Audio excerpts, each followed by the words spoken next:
کہ اللہ رب العالمین نے زندگی اور موت کا جو ایک نظام بنایا ہے،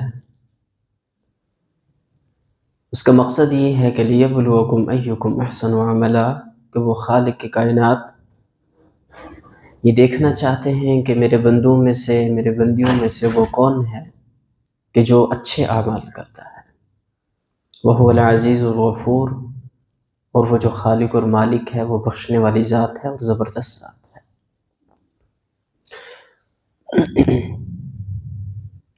گزشتہ جمعۃ المبارک میں ہم نے جو اللہ رب العالمین کی معرفت کے حوالے سے جو اس کائنات کے اندر جو دلائل ہیں اور جو عقل انسان کی کچھ نہ کچھ رہنمائی کرتی ہے اللہ رب العالمین کے وجود کے حوالے سے، اس پر بات کی تھی۔ دوسرا اہم مسئلہ جو سب سے بڑا مسئلہ ہے اس وقت موجودہ نسل کے اذہان میں بھی ہے، اور جو انسان بھی تھوڑی سی فکر کرتا ہے تو اس کے ذہن میں یہ سوال کہیں نہ کہیں پیدا ہو جاتا ہے کہ اگر اہل ایمان اللہ رب العالمین کے محبوب بندے ہیں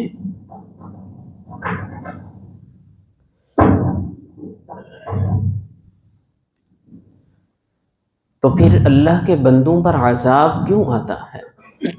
انہیں مصائب اور مشکلات کا سامنا کیوں کرنا پڑتا ہے؟ اور مجھ سے بہت سارے اس طرح کے سوالات کیے بھی گئے کہ آپ اس کے اوپر بات کریں۔ ظاہر ہے کہ یہ ایک ہمارے عقیدے کا حصہ ہے کہ آیا کہ بندہ مومن پہ جو عذاب آتا ہے، جو مصائب آتی ہے، جو مشکلات آتی ہیں، وہ کیوں کر آتی ہیں؟ وہ تو اللہ کے محبوب بندے ہیں، انہوں نے تو اللہ رب العالمین کی ذات پر ایمان لایا ہے، اس کی وحدانیت کا اقرار کرتے ہیں، اس کے پیارے رسولوں اور پیغمبروں پر ایمان لاتے ہیں، ان کی دی ہوئی کتابوں پر ایمان لاتے ہیں، ان کو پڑھتے ہیں، ان کی تلاوت کرتے ہیں، تو آخر یہ عذاب کے مستحق کیوں ہیں؟ عذاب تو ان کو ہونا چاہیے کہ جو سرکش ہیں، جو نافرمان ہیں، جو اللہ رب العالمین کی سلطنت کے باغی ہیں، جو اللہ رب العالمین کے وجود کو مانتے نہیں، جو اپنے دل و ایمان سے اس کا اقرار نہیں کرتے، اس کی تصدیق نہیں کرتے،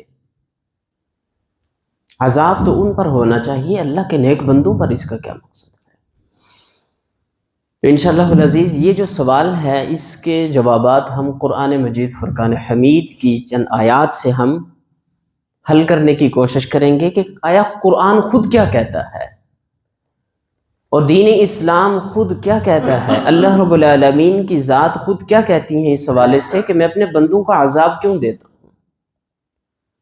اور اس عذاب کا نام کیا ہے،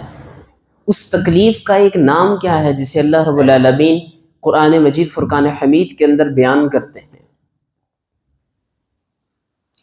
تو جب قرآن مجید فرقان حمید کی سورۃ العنکبوت کی آیت نمبر 2 ہم پڑھتے ہیں تو پتہ چلتا ہے اعوذ باللہ من الشیطان الرجیم احسب الناس ان یترکوا ان یقولوا آمنا وهم لا یفتنون۔ اللہ رب العالمین سوالیہ انداز میں پوچھ رہے ہیں کہ کیا لوگوں نے یہ گمان کر لیا ہے کہ بس وہ ایمان لے آئے، ان یقولوا آمنا، انہوں نے یہ کہا کہ ہم ایمان لے آئے، وَهُمْ لَا يُفْتَنُونَ، اور انہیں اسی حال میں چھوڑ دیا جائے گا، ان پر کسی قسم کی کوئی فتنہ و مصائب اور آزمائش نہیں آئیں گے؟ کیا لوگوں نے یہ گمان تو نہیں کر لیا؟ اس کا مطلب یہ ہے کہ اللہ رب العالمین کی یہ سنت ہے، اللہ رب العالمین کا یہ منشا ہے کہ وہ ازل سے لے کر ابد تک اس کی یہ سنت ہے کہ اپنے نیک بندوں کو، اہل ایمان والوں کی آزمائش کرتا رہتا ہے۔ ایسا نہیں ہے کہ یقولوا آمنا، انہوں نے کہا کہ ہم ایمان لے آئے اور بس بات ختم ہو گئی، کوئی آزمائش نہیں، کوئی مصیبت نہیں۔ پھر تو پتہ کیسے چلے گا کہ کون سا کھرا ہے سکہ اور کون سا کھوٹا ہے؟ اگر آزمائش اور ابتلا اور مصیبت اور تکالیف کو نکال دیا جائے تو پھر تو ہر انسان ایمان لے آئے گا، پھر تو کھرے اور کھوٹے کا کوئی سوال پیدا نہیں ہوتا، اس کا امتحان کیسے ہوگا؟ پھر تو یہ دنیا دارالامتحان ختم ہو گئی، بلکہ یہ کیا ہے، یہ دارالجزا ہی جزا ہے۔ تو گویا کہ قرآن کیا سمجھاتا ہے، اس عقیدے کو بتلاتا ہے کہ ہرگز اہل ایمان یہ نہ سمجھ لیں کہ ان یقولوا آمنا وہم لا یفتنون، کہ انہوں نے بس یہ کہا کہ ہم ایمان لائے بس وہ مصیبت میں نہیں ڈالے جائیں گے، ہرگز نہیں۔ پھر اسی طرح سے سورۃ البقرہ کی آیت نمبر 214، ام حسبتم ان تدخلوا الجنۃ ولما یأتکم مثل الذین خلوا من قبلکم، کیا تم نے یہ گمان کر رکھا ہے، کیا تم نے یہ سمجھ لیا کہ تم یوں ہی جنت میں داخل ہو جاؤ گے، تمہیں جنت میں داخل کر دیا جائے گا، وَلَمَّا يَأْتِكُمْ مَثَلُ الَّذِينَ خَلَوْا مِن قَبْلِكُمْ، اور تمہارے اوپر وہ حالات نہیں آئیں گے، وہ کیفیات نہیں آئیں گی کہ جو تم سے قبل امتوں کے اوپر آئیں۔ مَسَّتْهُمُ الْبَأْسَاءُ وَالضَّرَّاءُ وَزُلْزِلُوا حَتَّى يَقُولَ الرَّسُولُ وَالَّذِينَ آمَنُوا مَعَهُ مَتَىٰ نَصْرُ اللَّهِ، انہیں مصیبتوں نے چھوہا، انہیں تنگی پہنچی، مصائب اور تکالیف، انہیں جھنجھوڑا گیا، زلزلو، یہاں تک کہ پکار اٹھے وہ اس وقت کے رسول اور اس کے ساتھ جو ایمان لانے والے تھے، وہ پکار اٹھے متى نصر اللہ، اللہ کی مدد کب آئے گی؟ کہ اب اس امت نے یہ سمجھ لیا ہے کہ وہ یوں ہی جنت میں داخل کر دی جائے گی۔ تیسرے نمبر پر سورۃ السجدہ آیت نمبر 24، وَجَعَلْنَا مِنْهُمْ أَئِمَّةً يَهْدُونَ بِأَمْرِنَا لَمَّا صَبَرُوا وَكَانُوا بِآيَاتِنَا يُوقِنُونَ۔ اللہ رب العالمین تو چاہتے ہیں کہ وہ مظلوموں کو امت بنائے اور انسانیت کے لیے نمونہ بنا کے دکھائے۔ یا آپ کو یہ جو ظلم دکھائی دیتا ہے غزہ کے اندر، اس میں اللہ رب العالمین کی حکمت ہے۔ وہ تو یہ چاہتا ہے کہ اللہ رب العالمین کھرے اور کھوٹے کا فیصلہ کر لے، اور اللہ رب العالمین اس امت کو پوری کی پوری انسانیت کے لیے امام بنانا چاہتا ہے، ان کا مقتدا بنانا چاہتا ہے، اور پوری کی پوری انسانیت کے لیے اللہ رب العالمین اس کو نمونہ بنانا چاہتا ہے کہ یہ ہیں میرے خاص بندے، یہ ہیں میرے محبوب بندے کہ جنہوں نے میری دین کے سربلندی کے لیے اپنا سب کچھ قربان کر دیا، لیکن ثابت قدم رہے، حرف شکایت نہیں کہا۔ اسی طرح سے سورہ آل عمران کے آیت نمبر 142 میں اشارتاً، چونکہ وقت بہت کم ہے، اشارتاً آپ ان کو دیکھ سکتے ہیں ان آیات کو، ام حسبتم ان تدخلوا الجنۃ ولما یعلم اللہ الذین جاہدوا منکم ویعلم الصابرین، کیا تم نے یہ سمجھ لیا ہے کہ یوں ہی جنت میں تم داخل کر دیے جاؤ گے، حالانکہ اللہ رب العالمین نے تو ابھی دیکھنا ہے کہ تم میں سے جہاد کرنے والے کون ہیں اور صبر کرنے والے کون ہیں، تم میں سے اللہ کے رب العالمین کے دین کے لیے کوشش کرنے والے کون ہیں اور صبر کرنے والے، اس کی راہ کے اندر مشکلات اور مصائب آنے پر صبر کرنے والے کون ہیں۔ ابھی تو اللہ رب العالمین نے یہ دیکھنا ہے، اس نے تو اپنے وہ جو قیامت والے دن ہوگا نا، وَامْتَازُوا الْيَوْمَ أَيُّهَا الْمُجْرِمُونَ، اللہ رب العالمین کہیں گے آج کے دن ہے مجرمو، تم الگ ہو جاؤ۔ تو اللہ رب العالمین اس دنیا کے اندر بھی ذرا سے وہ کھرے اور کھوٹے وہ جو سکے ہیں ان کو الگ الگ کرنا چاہتے ہیں، تاکہ اہل دنیا کو بھی پتہ چل جائے اور اللہ رب العالمین کی طرف سے حجت بھی قائم ہو جائے۔ اسی طرح سے سورۃ آل عمران کی آیت نمبر 179، اللہ رب العالمین فرماتے ہیں کہ ما کان اللہ لیذر المؤمنین علی ما انتم علیہ حتی یمیز الخبیث من الطیب، ما کان اللہ لیذر، یہ اللہ کے شایان شان نہیں ہے، اس کی سنت نہیں ہے کہ وہ یوں ہی سارے کے سارے اہل ایمان کو اسی طرح کھلا چھوڑ دے،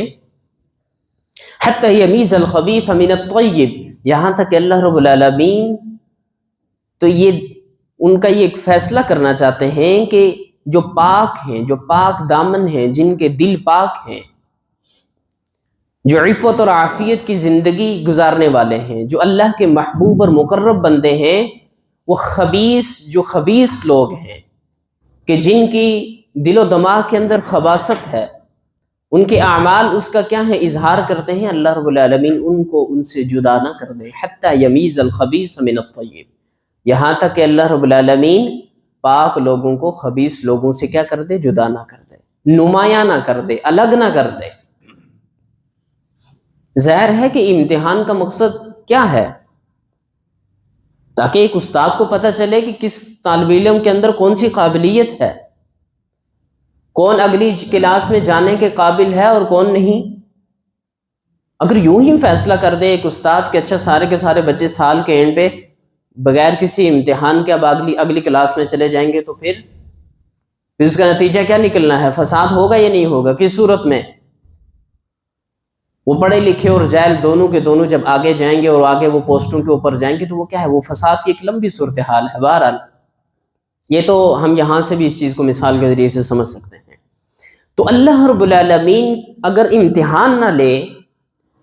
تو ایک ظالم اور مظلوم جو ہے اس کے درمیان جو فیصلہ ہی نہ ہو، ایک خبیث اور ایک طیب جو ہے اس کے درمیان فیصلہ ہی نہ ہو، ان کے اندر اللہ رب العالمین کی جو منشا ہے کہ ان دونوں کو جدا کر دیا جائے، اگر وہ بات ہی نہ ہو تو پھر تو جو نیکیاں کرنے والے ہیں تو وہ کیا ہے؟ وہ بھی برابر، اور جو گناہ کرنے والے ہیں وہ بھی برابر۔ جو اللہ رب العالمین کی دین کے لیے قربانیاں دینے والے ہیں وہ بھی برابر، اور جو اس کے دین کے لیے کچھ بھی نہیں کرنے والے، بالکل خواب خرگوش میں غفلت میں پڑے ہوئے ہیں، وہ بھی برابر۔ یہ ظلم ہے۔ عدل تو یہ ہے کہ اللہ رب العالمین اپنے بندوں کا کیا لے؟ امتحان لے۔ اور وہ عدل، وہ امتحان کیسے ہوتا ہے؟ جب انسان کے اوپر مصائب اور مشکلات آتی ہیں۔ وَلَا تَحْسَبَنَّ اللَّهَ غَافِلًا عَمَّا يَعْمَلُ الظَّالِمُونَ۔ اب یہ آیت بھی بتلاتی ہے کہ اللہ رب العالمین اپنے بندوں کو کہتے ہیں کہ میرے بندو، تم ہرگز یہ نہ سمجھنا کہ اللہ رب العالمین ظلم کرنے والوں کے ظلم سے غافل ہے۔ وہ دیکھ رہا ہے، بس اس کا مقصد امتحان ہے، ابتلا ہے، کہ جو اس کے اندر ثابت قدم رہے، انہوں نے حرف شکایت نہ کہا، وہ کامیاب ہیں، کامران ہیں، اور جنہوں نے طغیانی اور سرکشی کی وہ ناکام ہو گئے۔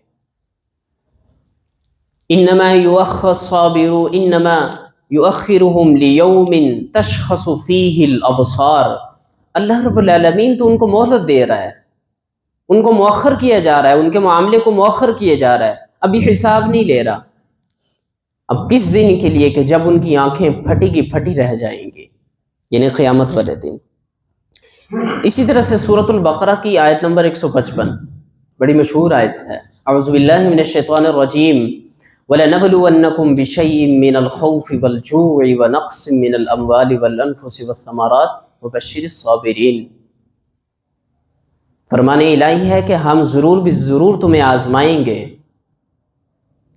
آپ کی چیزوں کے دنیا کے اندر اللہ رب العالمین جو آپ کو مال دیا ہے، یہ جو ساز و سامان دیا ہے، کبھی اس کے اندر نقص کر کے، کمی کر کے، کبھی آپ کو بھوک لگا کے، پیاس لگا کے، تو اس کا مقصد کیا ہے؟ اللہ رب العالمین کیا چاہتے ہیں؟ وَلَنَبْلُوَنَّكُمْ، میں تو تمہیں دیکھنا چاہتا ہوں۔ جس طرح سے ہم کسی بچے کو آزما لیں، اس سے کبھی چیز اسے دے کر آزماتے ہیں، کبھی چھین کر آزماتے ہیں کہ اس کا کیا رویہ ہوگا، تو اللہ رب العالمین اپنے بندوں کو دیکھنا چاہتا ہے۔ کبھی وہ دے کے آزماتا ہے کہ کہیں ایسا تو نہیں ہو گیا کہ اسے نعمتوں کی بارش جب اس پر ہوئی تو وہ مجھے بھول گیا، اپنے خالق کو بھول گیا، اسے شکر ادا نہ کیا۔ اور کبھی اللہ رب العالمین انسان سے نعمتوں کو چھین کر آزماتے ہیں کہ ذرا میں دیکھوں کہ اس بندے کے اندر وہ ایمان اور وہ تقویت ہے، وہ ثابت قدمی ہے، وہ صبر کرتا ہے یا نہیں کرتا، وہ اس تکلیف کے اوپر صبر کرتا ہے یا حرف شکایت اٹھاتا ہے، یا وہ روتا پیٹتا ہے، یا پھر وہ لوگوں کے سامنے طرح طرح کے گلے اور شکوے کرتا ہے۔ یہ تو اللہ رب العالمین کی سنت ہے، وہ اس نے پچھلی امتوں کو بھی آزمایا ہے۔ یہ وہ آیات ہیں جن سے ہمیں یہ پتہ چلتا ہے کہ اللہ رب العالمین نے یہ جو تکالیف اور مصائب کو رکھا ہے، یہ اپنے بندوں کا کیا ہے؟ امتحان ہے۔ وہ اپنے بندوں سے امتحان ہے، وہ اپنے بندوں سے آزمائش کے طور پر ان کو تکالیف اور مصائب دیتا ہے۔